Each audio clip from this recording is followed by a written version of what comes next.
Now a few months ago I did a video on this card, the RTX 4070 from Nvidia, and it was met with a pretty mixed reception when it first came out, especially price to performance. But one question I get asked so much on that video is, do I get that card or the RX 6800 XT? And until now I've had to say I've not tried one, so I can't really tell you without testing it myself. But thanks to the heroes at Scan coming to my rescue again, they have kindly sent out the RX 6800 XT for me to try out. Scan are one of the biggest UK retailers that sell everything from PC hardware up to pro audio, video and sound, also some like DJ stuff as well. They do a massive range of things, anything technology related, you can probably find it there. I'll put their link down in the description box below. But they have kindly sent out the PowerColor Radeon 16GB RX 6800 XT for me to look at. So in this one we're going to do the usual unboxing, overview and testing, and then in another video we'll get the RTX 4070 benchmarked as well, and we can do some comparisons and see which one is actually going to be better for the money. So get subscribed and ding the bell so you don't miss that. We're also going to be using it in a build as well, which I'm really excited for, a stealthy one, which is not something I've really done on the channel so far. We've done a few like non-RGB ones before, but never specifically something that's meant to be stealthy, so I'm looking forward to doing that. So let's get into the box. So current price for this card is £539, which is actually the same price you can find the RTX 4070 for, so hence the comparison that I'm going to be doing in the future. So AMD, we've got the RDNA 2 architecture, which is 7 nanometers. A little installation guide in the box. Here we go. Now straight off the bat, the first thing I can see from my perspective is all the copper that's underneath there. Hopefully it'll pick up on camera okay, but you can see all of those heat pipes. Looks to be 7 heat pipes going through there. It's actually got a 12+2 Dr. Moss phase power design as well, so it sounds much like a motherboard, but it is actually on a graphics card. Now before we talk about clocks on this card, I just want to mention that there is a BIOS switch, so you can go from an overclock or a silent profile. By default it is overclocked, but of course you can swap it over. So straight out of the box you've got a 2065 MHz core clock and then a boost of 2310.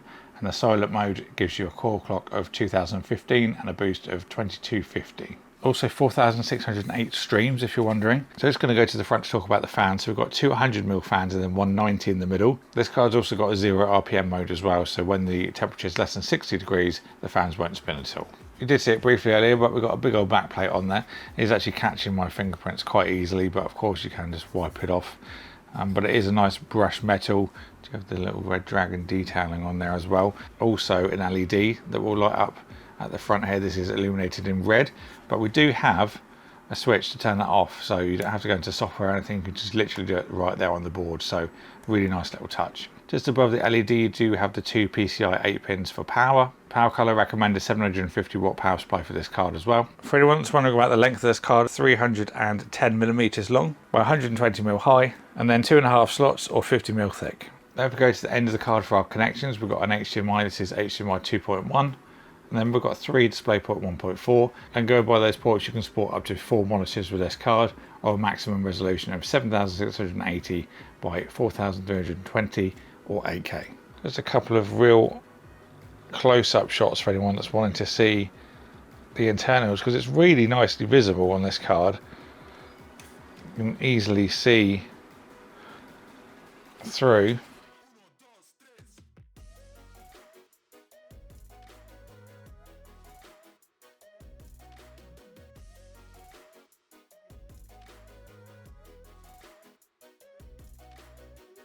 Also, graphics cards generally smell really nice straight out of the box, like factory fresh. This one, not so much, not liking this. I'm just glad we don't have smell-o-vision, that's for sure. But now let's get this into the graphics card test bench and see how it performs. So first up, Cyberpunk, and this is likely to be the most demanding game we're going to test today. I'm going to go for 1440p to start. I've selected a high preset with ray tracing, and then I'm also going to leave AMD effects off, see what we're going to get as a raw performance, and then we can turn that on and see what kind of benefit we do get. So our first run without any of the AMD FSR enabled is giving us a 23.57 average, high of 36.6, so fairly low, but like I said, this is a very demanding game. So now we'll turn this on. Let's put it onto let's go balanced, and then we'll do sharpening to 0.8, which is what I've generally tested any Nvidia cards with as well. So that will give us a kind of more comparable result. Just another little thing to note as well, I'm actually using OBS to record all this, so you're going to see decent quality on your screen rather than me recording the monitor. That might reduce our FPS by maybe like 4 or 5 frames, but I just wanted to mention it so you know. So running FSR on balance gave us a result of 48.2, so a nice jump there. And let's just now test it on performance. So performance mode gave us a jump of about 9 frames a second, but I just want to quickly run this without ray tracing on, so just a standard high preset, and then running FSR as well. Again, performance and 0.80 for sharpening, and see what we get for that one, just for anyone that's wondering about non-ray trace results. So that result there, 152 average FPS, tells you everything you need to know about ray tracing. Obviously very intense for your graphics card, but it does make it look great. We're about console-like performance using ray tracing, and then as soon as you turn it off, you get about 2.5 times the performance. But even though that was pretty intense to run, some good results. So going into Crisis, I'm going to go for a high preset again. Ray tracing is on, and then motion blur off, as we generally do for our kind of 1440p settings. So into our game, even with ray tracing on high, we're currently sat at about 100 frames a second. Let's see if we can do any better in this game. We generally do pretty bad. So as a grenade there, I pressed the button. Oh god, it's like I'm trying to set records for the fastest death on this game, but we are sat around 100 frames with ray tracing on, which is pretty good. I'm just going to quickly turn that off just to see what the non-ray trace version will give us, because obviously not everyone wants to play with ray tracing on, because they'd rather have, you know, all of the FPS.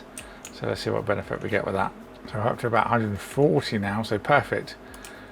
144 hertz monitor area. Even when all the action is going on, we are still getting a nice above console frame rate, so that is all good.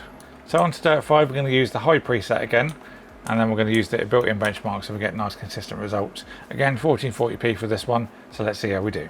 So the results for him, we got an average of 133. I was thinking about 140, so it's not too far off. 111 is on 1% low. If I remember correctly, the 4070 was a little bit lower than that in the average, so it's going to make an interesting video, I think. But let's move on to our next game now. We're going to do Apex Legends.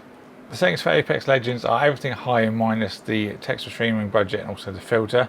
Go a couple of notches for each of those, but everything else is cranked as high as we can.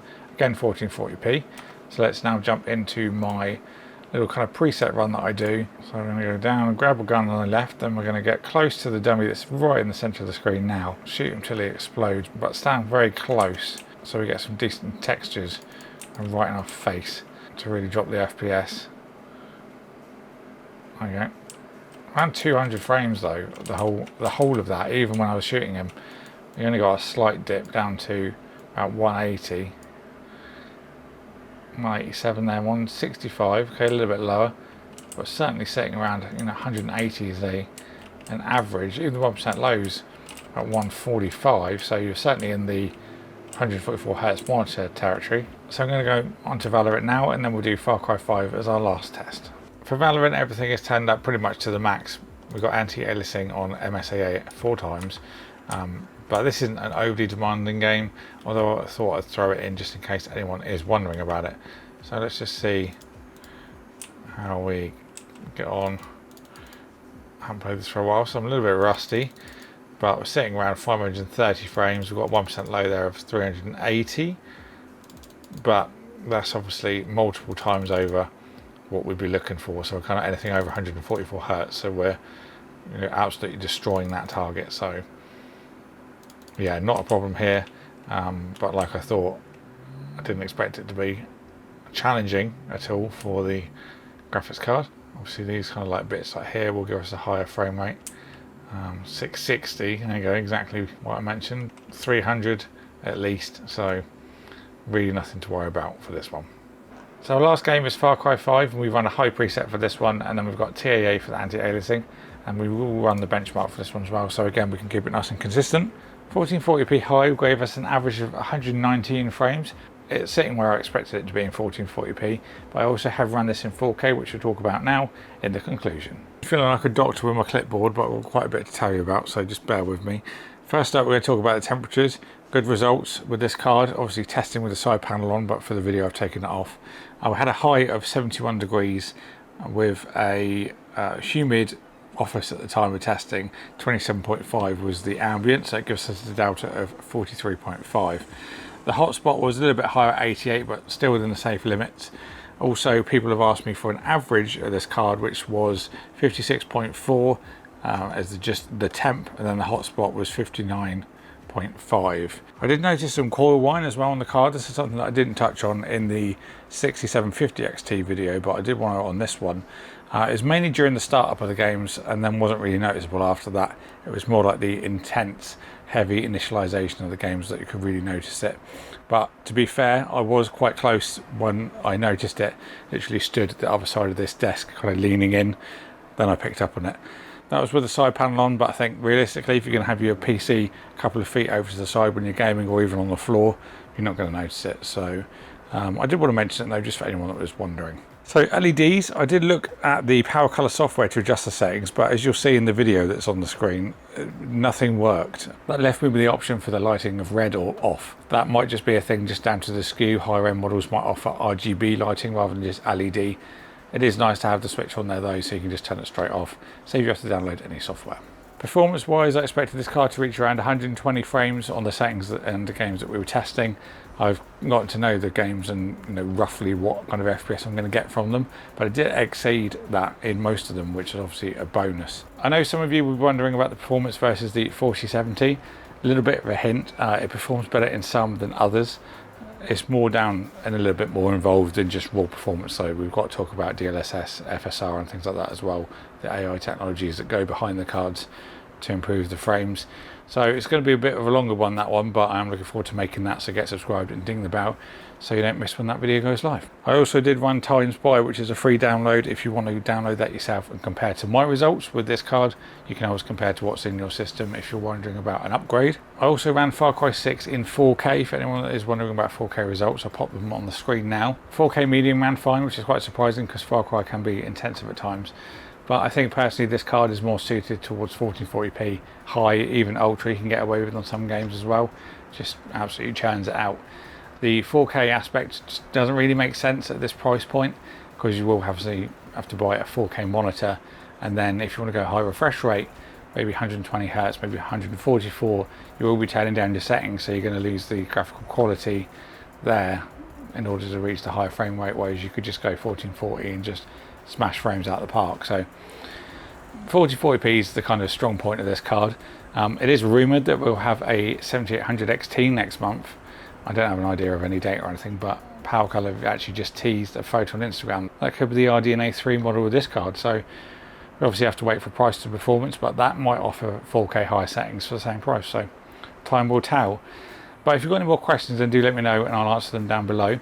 Of course, I'll add the links and things if you want to get one of these. A big thank you, of course, to Scam for sending this out for me to look at. Stay tuned for this in a couple of builds. I've got a rather stealthy build, actually. I'm going to put this in. I think it will look quite nice. So get subscribed and ding the bell so you don't miss that. Of course, the RTX 4070 video as well. Thank you all for watching. I did waffle on a little bit at the end, but I do like to give you as much information as I can. So I hope it's been helpful, and I'll see you all in the next one.